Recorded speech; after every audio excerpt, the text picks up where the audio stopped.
Kamu masih percaya kalau kerja keras aja sudah cukup untuk keluar dari kemiskinan? Kalau iya, mungkin itu sebabnya kamu masih di tempat yang sama. Banyak orang bangga lembur, bangga capek, bangga sibuk, tapi dompet tetap tipis, tabungan tetap nol, hidup tetap muter di lingkaran yang sama. Sementara itu, lihat bagaimana sebagian komunitas Tionghoa di Cina atau diaspora di Indonesia membangun bisnis dari nol, bertahan lintas generasi, dan pelan-pelan keluar dari kemiskinan. Ini bukan soal ras, ini soal strategi. Dan strategi tidak pernah diajarkan pada orang yang hanya disuruh kerja lebih keras. Masalahnya bukan di tenaga, masalahnya ada di cara berpikir. Sebagian besar orang miskin hidup dalam mode bertahan. Fokusnya sempit. Hari ini aman, besok cukup. Bulan ini tidak minus. Hidup terasa seperti berdiri di tengah lorong gelap tanpa ujung. Kamu berjalan, kamu lelah, kamu berkeringat, tapi tidak pernah benar-benar mendekati pintu keluar. Karena kamu tidak pernah diajarkan mencari pintunya. Mode bertahan membuat otak mengecilkan visi. Semua keputusan diambil untuk jangka pendek. Diskon hari ini lebih menggoda daripada investasi 5 tahun. Gengsi lebih penting daripada arus kas.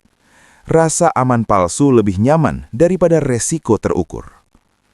Sekarang lihat perbedaan pola yang sering ditemukan dalam banyak keluarga Tionghoa, baik di Cina maupun diaspora di Indonesia. Sejak kecil, anak-anak tidak hanya disuruh belajar agar dapat nilai bagus. Mereka diperkenalkan pada realitas uang, diajak ke toko, duduk di pojok ruko, melihat transaksi, mendengar negosiasi. Mereka tumbuh dengan pemahaman bahwa uang adalah aliran yang harus dijaga, bukan hadiah yang ditunggu.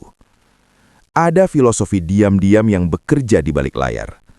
Untung tipis tidak masalah, yang penting berputar. Reputasi dijaga lebih ketat daripada harga diri. Relasi dirawat seperti kebun jangka panjang. Sementara banyak orang sibuk mengejar status, mereka mengejar stabilitas sistem.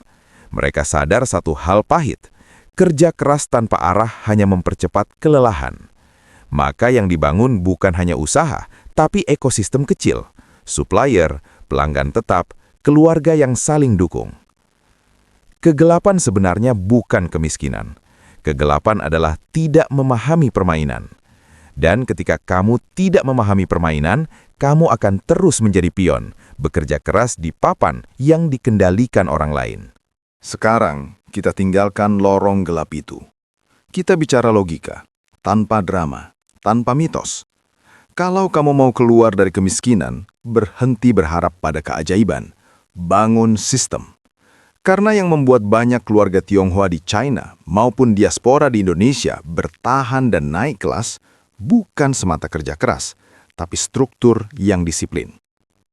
Langkah pertama, ubah orientasi dari gaji ke arus kas. Gaji itu linier, waktu ditukar uang. Arus kas itu eksponensial, sistem menghasilkan uang. Mulailah dari kecil, jual ulang produk orang lain, jadi distributor mikro, bangun akun marketplace. Fokus bukan pada cuan besar, tapi pada perputaran.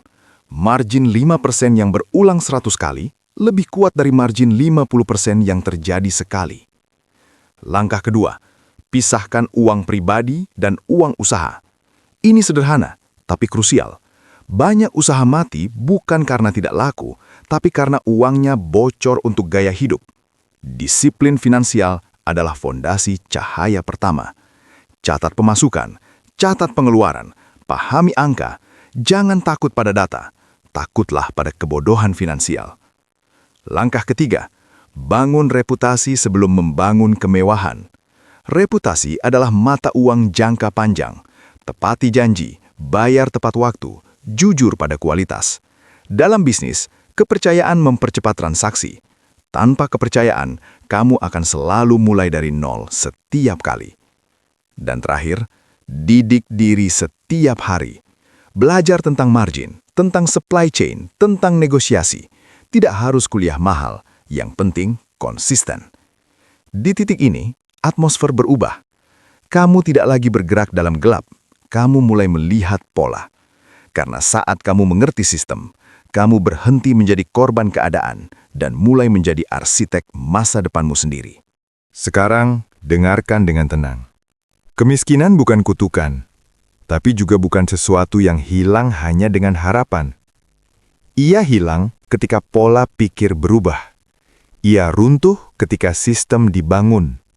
Ia melemah ketika disiplin dijaga setiap hari, bahkan saat tidak ada yang melihat. Banyak orang ingin terlihat sukses. Sedikit orang mau dibentuk oleh proses yang menyakitkan. Inilah perbedaannya. Sebagian komunitas yang berhasil keluar dari tekanan ekonomi, baik di Cina maupun diaspora di Indonesia, tidak dibangun dalam satu malam. Mereka dibentuk oleh kesabaran kolektif, oleh kebiasaan kecil yang diulang bertahun-tahun, oleh keputusan-keputusan sunyi yang tidak diposting di media sosial. Mereka menahan gengsi, mereka menunda kesenangan, mereka memikirkan generasi berikutnya, bukan hanya akhir pekan berikutnya. Dan sekarang, pertanyaannya kembali ke kamu. Apakah kamu mau terus bangga dengan sibuk atau mulai bangga dengan progres? Channel ini bukan tempat untuk mimpi kosong. Ini tempat untuk membedah realitas, membangun logika, dan menanam disiplin. Kalau kamu merasa tertampar hari ini, bagus. Artinya kamu masih hidup. Artinya kamu masih bisa berubah. Bayangkan 5 tahun dari sekarang. Versi dirimu yang memahami arus kas, versi dirimu yang punya aset, versi dirimu yang tidak lagi panik setiap akhir bulan. Itu bukan fantasi, itu konsekuensi dari keputusan yang kamu ambil hari ini. Jadi, kalau kamu siap naik level, bukan cuma dalam uang, tapi dalam cara berpikir. Subscribe, aktifkan notifikasi, dan tumbuh bersama channel Mindset Miliarder. Karena kita tidak sedang mengejar kekayaan semata, kita sedang membangun kendali. Dan orang yang punya kendali tidak lagi hidup dalam bayangan ketakutan.